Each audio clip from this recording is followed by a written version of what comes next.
Hey, good morning everybody. I'm your host Kevin Sidenstricker, and we're on board the USS Constellation. We're going to be talking a lot about the ship today, a lot about what's going on at the Inner Harbor here in downtown beautiful Baltimore.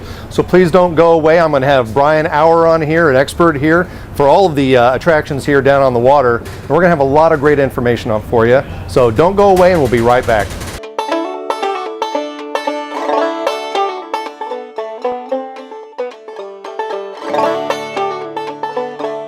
USS Constellation. There's a grand lady in Baltimore who has taken her rightful place as the Inner Harbor's crown jewel in the heart of the Chesapeake Bay. Launched in 1854 as the last all-sail ship designed and built for the United States Navy, Constellation's century of service embraced the ages of sail, steam, gas, diesel, and nuclear power. Imagine that, launched in 1854 and still afloat. Even more exciting, visitors can come aboard Constellation and explore to their heart's content. On board Constellation, history comes alive as visitors touch, feel, and experience what life was like for sailors during the Civil War. Just bring your imagination. Constellation is the second of 3 U.S. Navy vessels to carry the same venerable name. The first, the frigate Constellation, was built right here in Baltimore at Harris Creek and launched in 1797. Known as the Yankee Racehorse, the frigate Constellation was one of the first 6 ships built by the United States Navy. The ship you see here, the sloop of war Constellation, was built at the Gosport Navy Yard in Portsmouth, Virginia, and launched in 1854. Hey, good morning. Welcome to Top of the Morning. And I'm here with Brian Auer, and we want to talk a little bit about the USS Constellation. Brian, how you doing this morning? Good. Thanks for taking the time to come on board here. Sure. Well, you're always on board here and the other ships here at the attraction. Yep. Please tell us a little bit about what can the public come down here to look at? Okay, well, here at Historic Ships we have 5 museum ships. There's this one, USS Constellation, that's our flagship. Yeah. More or less. Then over here on Pier 3 we have the USS Torsk, which the kids call it the shark boat because it's got the shark face on it. We have Lightship Chesapeake right next to it, it's a big red one. And then over on Pier 5 is Coast Guard Cutter Taney, which is over behind the power plant next to the Columbus Center. Okay. And that's the last surviving ship from Pearl Harbor. So really? It's kind of a hidden treasure we have sort of locked away over there on Pier 5. No kidding. Nobody really knows about, but it's there. And they're basically self-guided museum ships. So rather than going to a museum building, you come on board the ship. So here on this ship, you'll see artifacts we have down below. You'll see some hands-on programming on board here. Same thing with the other vessels. You get to walk through and actually see where the people lived and worked. Outstanding. What's your favorite attraction down here, if you could name one? That's tough. I guess it depends on my mood. Constellation has a lot of the most interest, in my opinion, just for the public because it's the sail ship. All the other ships are more modern and people are used to seeing things like that. So this one definitely has the most mystique about it because it's sort of a bygone era. This was the last sail ship built by the Navy.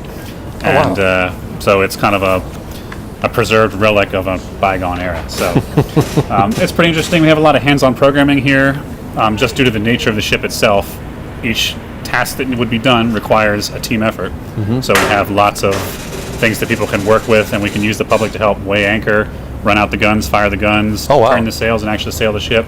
Versus something like Torsk or Taney, where if you want to weigh anchor, you press the button and the anchor comes up. So it's kind of it's tough to do, but the sub's cool too because it's a submarine, and the sub and this ship usually compete for our visitation. So I can imagine. They get pretty much tied visitation on our big weekends and stuff. So submarine's cool. This one's pretty cool. Taney has the most combat history. If that's what you're about, she served in World War II, Vietnam, and doing a lot of drug interdiction efforts between all those wars. So she has the most combat of any of the ships. So if you're into combat, you want Taney. If you like subs, we got the sub. If you like Patrick O'Brien novels and Horatio Hornblower, we got Constellation. So. Now, were any of your ships just blowing that horn over there? No, I think I don't know what that is. Okay. We don't have visiting ships here. Well, we have all the other lovely sounds of the city behind us. Baltimore's booming around here, and I would imagine your attractions here are part of that, aren't they? They're definitely part of the attraction to the Inner Harbor. We had the celebration last year, which I think we saw over 1 million visitors to the Inner Harbor. Where they brought in all these tall sailing ships from all over the world. And we sort of fit right into that because we're a big sailing tall ship. I think that's a big part of it. Another thing is some of a lot of the attractions around here are kind of pricey. So I always sort of describe it as when you want to take a day trip to Inner Harbor, you're gonna have to budget for some major attractions like the aquarium or the science center, and we're sort of in between that. And you can get combination tickets to all of our ships. You can just see this one, you can see all four, you can just see two. So if you have a break during your day, you can stop on, grab a ship, and then go do something else, grab another ship. This all looks very family friendly. Yeah, we have several, I guess you would say, family friendly tours. We have two Powder Monkey tours, which are designed for children. They focus on the life of kids that would be serving on this ship. Kids ages 11 to 17 would serve on here as powder monkeys, or they're called that because their job is to carry the powder from the hold up to the guns. Wow. So we sort of focus on the life of a new ship's boy who's just come aboard, what he's going to experience, what he's going to see, and the kids can kind of relate to that. Oh, wow. And then, of course, all of our other hands-on activities where they're going to get to move stuff and touch stuff. Kids love that. So I would imagine that after hearing some of those duties those young kids had on these kinds of ships, they don't feel so bad about having to clean their room every day, huh? Yeah, it's funny that you can see the life that they would have and all the hard work that they would do. Yeah. Not just the work, but you got to remember, as a ship's boy, you're coming on here and you're basically unhelpful for every task that needs to be done other than working those guns. So you're in the way, probably a little annoying to a lot of the older guys. So it's not really a friendly environment for them when they first come aboard here. Nobody knows you, nobody wants to help you out. So you mature real quick in the Navy. Kids do get paid, though. They get paid $8 a month. But because they're not 18, the Navy does not deem them responsible to handle their money. So the money gets sent home to mom and dad. Of course. So when they back talk at home, parents, you can always sign your kid up for the Navy. That's You're right. going for 3 years. Wow. Very interesting times. And Brian, thanks so much for coming here today and telling us about all the attractions. And Brian, I wanted to ask you one more thing about the prices for the attractions. Are there any discounts offered? We have some veterans discounts, groups over 10. There's a discounted rate for that. There's a AAA discount and a couple other things that I'm not too sure. I don't do the pricing, unfortunately. Yeah. But there are discounts offered. But Okay, great. Well, great time down here. Thanks for being here. We're going to take a quick break, and we'll be right back. A newspaper account from the day of her launch reported that there were 8 pieces of the original frigate Constellation contained within her timbers. The third Constellation was the aircraft carrier CV-64. Launched in 1960, she served until 2003. President Ronald Reagan called her America's flagship. But it's the sloop of war Constellation that's here in Baltimore today, and the Chesapeake Bay has always been central to her story. Throughout her century of service, Constellation served in and out of the Chesapeake Bay. It was kind of like coming home every time she returned to the Chesapeake Bay. She was created here at Gosport Navy Yard. And throughout her career, she came to Annapolis. She spent many years there. She sailed to Philadelphia. She sailed up and down the bay several times. And every time that she returned, it was like a homecoming for her. Constellation's early career is perhaps her proudest and most exciting. From 1855 to 1858, she sailed the Mediterranean to protect American interest and show the flag. From 1859 to 1861, she served as flagship of the U.S. African Squadron, cruising off the western coast of Africa in pursuit of American slave ships. The most important thing that people learn on this ship that very few had ever heard of was the ship's relationship to the African Squadron. That this country did have at sea, before the Civil War, a fleet of ships designed solely to free slaves who'd been captured and were on their way to the Western Hemisphere. Constellation captured 3 slave ships, Delicia, Cora, and Triton. Cora alone carried a human cargo of 705 captive Africans. While Constellation was flagship, the U.S. African Squadron captured 14 slave ships and freed almost 4,000 Africans destined for slavery in the Americas. During the Civil War, Constellation served once again in the Mediterranean, where she protected U.S. commerce, took part in the blockade against the Confederate raider Sumter, and showed the flag throughout the Mediterranean world. Hey everybody, and welcome back to Top of the Morning. I'm here with Brian Auer, and we're talking about all these awesome boats and stuff down here, and don't forget the lighthouse down here at the Inner Harbor. Brian, so I wondered, how long have you been on this project? I started here in 2008 as a crew member, which you see the rest of my staff in the background here. Just giving the tour programs, talking to the visitors. And I did that for about, I guess, 3 years, and then was promoted to interpretation coordinator when the position opened up. So then I sort of took over running that whole interpretive staff department. So I do some program development now. I'm responsible for training the staff, making sure they all know what's going on and the hiring and stuff like that, and keeping the programs going during the day. We're looking to expand a little bit over to some of our more modern steel ships, particularly with the Taney and the history I told you about earlier. Right. We really want to be able to focus on some of that. So I'm developing some tour programs for that, and I also do a little bit of exhibit design. That's more of a team effort in the museum, so I sort of give the impression that the public will get of the exhibits and things like that. So curators design them, I tell them how everything's going to look to the public so we can make it so understandable for everybody. And you mentioned the training that the staff has to go through before they even start guiding tours around here. Can you tell us a little bit about that training? We have those hands-on activities I mentioned earlier, and there's 4 of those. And in order to be able to really lead a program or anything like that, a staff member has to know all 4 of those programs. They're tested with a written test, and they spend a lot of time working with me personally on actually how to work with parts and move the stuff safely, because we do handle explosives, for example, with the gun. Oh, wow. So it's not, can't just like, here you go.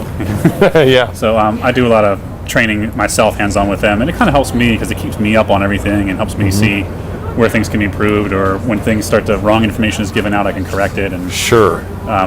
So it's all standardized basically through me and through our writing staff. Outstanding. But yeah, each person has to know all those hands-on presentations. Now, on that note, from those hands-on activities, we build any number of our programs. So the Powder Monkey tour I told you about earlier. Yes. We'll do gun drill with that. We'll do Brace the Yards with that. We have a tour called To Catch a Thief, where we highlight this ship's capture of the slave ship Cora. Oh, wow. So we do Brace the Yards and basically tell the kids how to sail the ship in order to try to catch up and hunt somebody down. Interesting. And then how do you stop them? You shoot at them. So we do gun drill. And so we combine all of those activities into different tour programs to focus on whatever area we're trying to highlight. I bet the kids really enjoy that. Yeah, it's a popular one.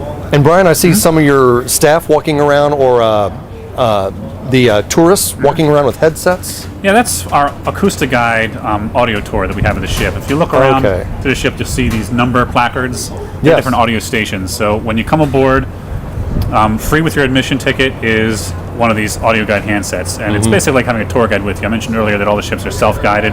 In this case, you're guiding yourself, and as you go through and see something you're interested in, if it has a number on it, you punch it into that audio guide and it'll tell you about it in a little more detail. Great idea. It's kind of like having a tour guide on here when there's not really one present. Sure. That's got to help with the overhead, right? And that is free with admission, so everybody gets one of those when they come in. That's amazing. What a great idea. So what, as far as improvements, do you see coming in the next couple of years? We're always looking to improve the ships. We have a full-time restoration and maintenance staff, so they do partial maintenance, partial historic preservation, and trying to keep the ships afloat. All of our ships do float. That's a big question we have.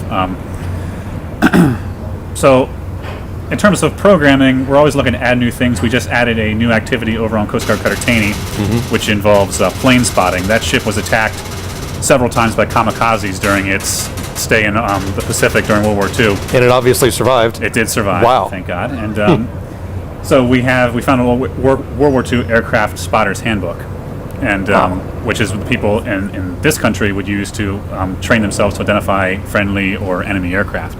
So we take the kids through what you need to do in order to be able to identify if an aircraft is friendly or an enemy, and then we're not to shoot at it.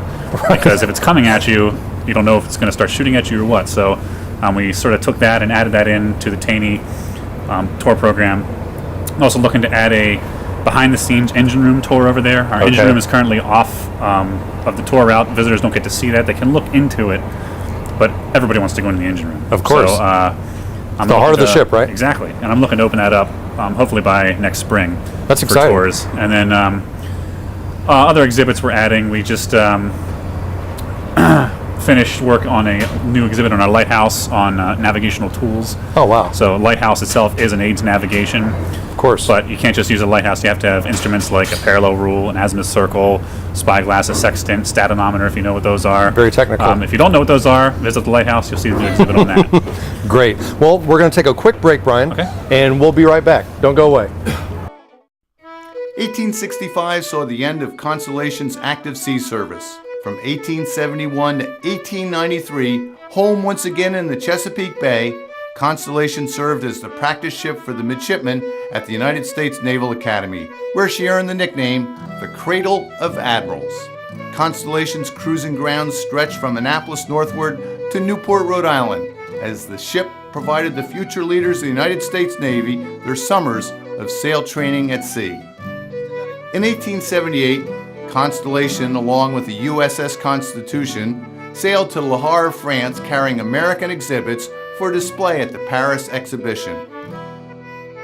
In 1880, Constellation's guns were removed, her inner compartments reconfigured, and her hold filled with 500 tons of food and clothing destined for the relief of famine in Ireland.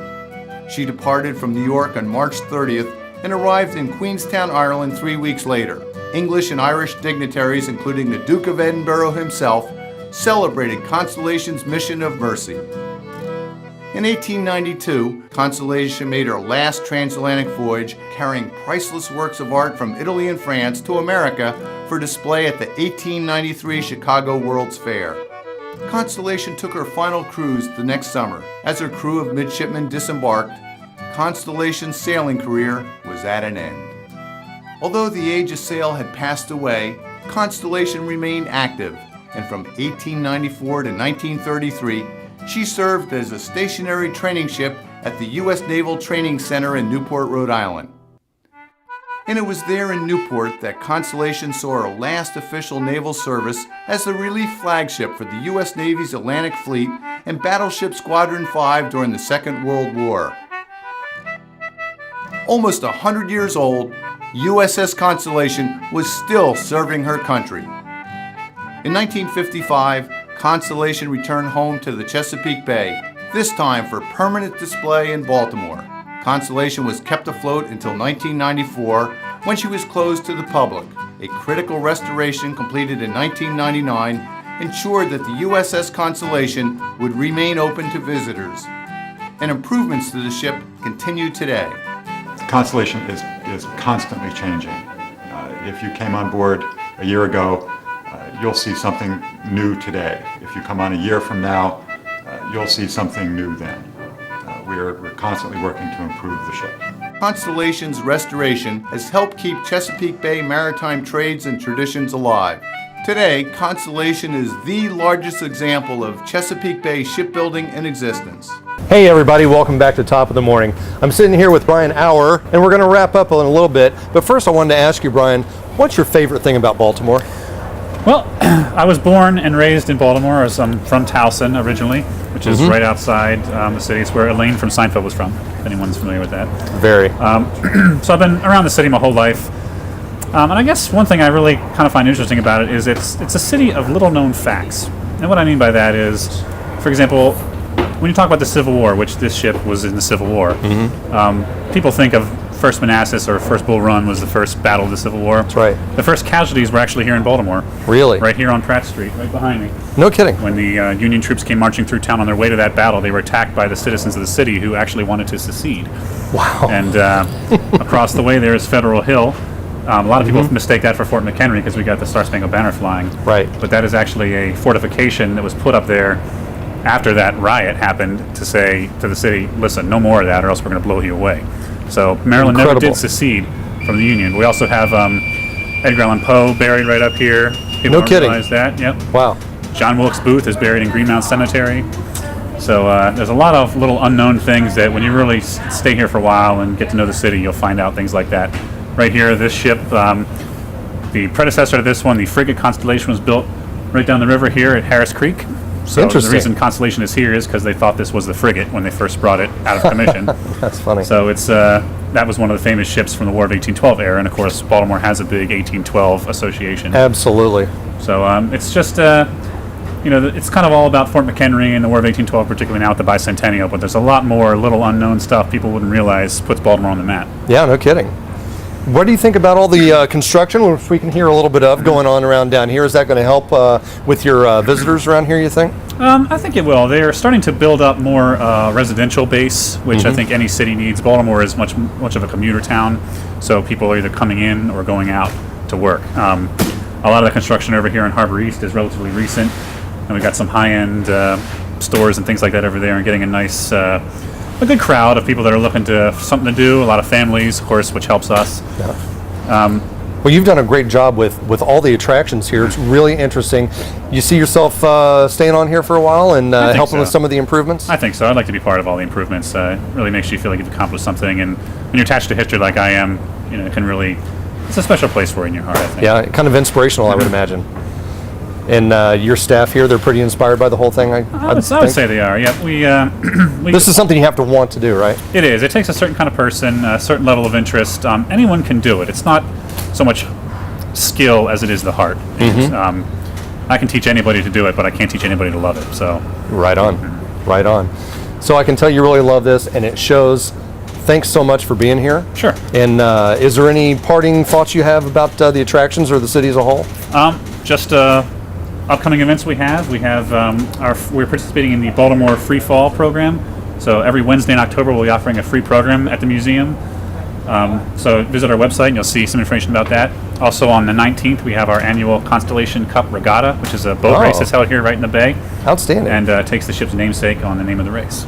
Wow, and that's the 19th of... 19th of October. Of October. Wow, that's great. We'll be having a big pierside deck party on here as well to celebrate the end of the race. Wow. What are the hours for that? I believe the race starts at 11, and then I'm not sure in the evening what time it starts, but it's an evening like cocktail hour with some vendors and stuff like that. They'll be on board. Funny that piqued my interest. That sounds great. And so thanks a lot. We really enjoyed this. Sure. Appreciate it. And take care, and we hope to visit with you again soon. Great. Thanks everybody for watching. Have a great day, and come catch us next time. Take care. Buddy, thanks a lot. Yeah, sure. Let's see what happens when you come aboard Constellation. When you come on board, cell phones and everything don't work anymore. This turns into the 1860s, and you are back in time on the Constellation learning what it was like to be here. People come on board and they get touched by this walking through history that they're able to do, and they're able to see the hammocks and see the officer's wardroom and sit in the captain's cabin and have this whole immersive experience that you're never going to get at most types of museums. So this is a really wonderful experience for them, and they have no idea what they're missing out on, and then they come on board and they keep coming back. We fire the cannon, turn the capstan, and ring the bell daily. And we recommend the free self-guided audio tour, which comes in 2 flavors. One perfect for children, the other for adults. Plus, there's the ever-popular Powder Monkey Tour for kids and hands-on adult tours like A Ship as a Machine and Black Sailors in Navy Blue. Groups can also come aboard and sling their hammocks in our overnight program or host special events. Our crew knows the USS Constellation is an amazing experience, but don't just take our word for it. Here's what recent visitors had to say. It's very kid-friendly, very family-oriented, and the kids will love it, and they'll come out asking questions, which I love. It transports you back. You can almost get the feel that you were actually there, because laying in that hammock, like, oh my goodness. I think it's really interesting because it shows you exactly how they slept and how they ate and how they went through life. It was an excellent tour, and I think it's something they need to maintain for generations to come. Should be kind of a must for people who are in the area and have an hour or 2 to spend. It's just amazing to see what people lived in, how hard they worked in order to accomplish what they did. It brings your learning alive, and that it helps you to understand. Like, rather than looking at pictures, you can actually see what they were in, and you can actually understand it. I think it makes me appreciate being an American, knowing these people went through these things to put me where I am now. I'd say come see it. Yeah, we were a little bit leery because of the age of our children, 4 and 7, but they enjoyed it so much. It really kind of surprised us. We thought it'd be more for us, the parents, but no, they loved it. They had a good time. Yeah, they had a great time. Hey everybody, I hope you enjoyed the show today. We got a lot of great information from Brian Auer. It's a beautiful day down here, and it's going to be beautiful for a while, for a couple of months more. So come on down and see some attractions, enjoy the fresh air in beautiful downtown Baltimore. Take care, and we'll see you next time. So come aboard USS Constellation. And while you're here in Baltimore, be sure to visit these other attractions of the Chesapeake Bay Gateways Network. The Baltimore Visitor Center, a good place to start your tour of this historic city and region. The National Aquarium on Pier 3 near the USS Constellation Museum. The Lightship Chesapeake, and 7-foot knoll lighthouse, both part of the Baltimore Maritime Museum. The Frederick Douglass Isaac Myers Maritime Park and Museum, headquarters of the Living Classrooms Foundation. Fells Point, an early American shipbuilding center, and the Fells Point Maritime Museum. And of course, Fort McHenry National Monument, where the people of Baltimore valiantly defended the city from the British during the War of 1812, and Baltimore's own Francis Scott Key wrote our national anthem, the Star-Spangled Banner. So welcome aboard USS Constellation and enjoy your visit to the historic sites of the Chesapeake Bay Gateways Network.